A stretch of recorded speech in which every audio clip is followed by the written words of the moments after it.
My name is Sasha Rubel, and I'm Program Manager and Liaison Officer to the African Union and the Economic Commission for Africa for UNESCO.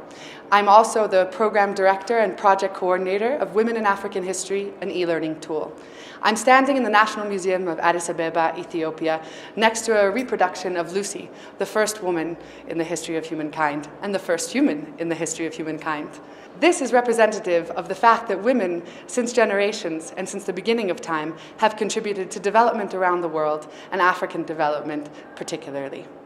Women in African History, an e-learning tool, is an interoperable open educational resource that highlights the role of women in African development by showcasing the role of women in the contribution to African sustainable development and the diaspora through digital comic strips, through pedagogical resources, and through downloadable MP3s.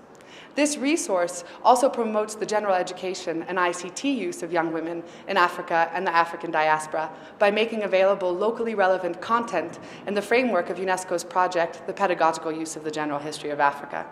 Lastly, the project promotes production in the ICT sector by young women by highlighting the contribution of young women to this tool through their involvement in digital comic strip production, in MP3 production, and in programming. UNESCO has two overarching priorities, Global Priority Africa and gender equality.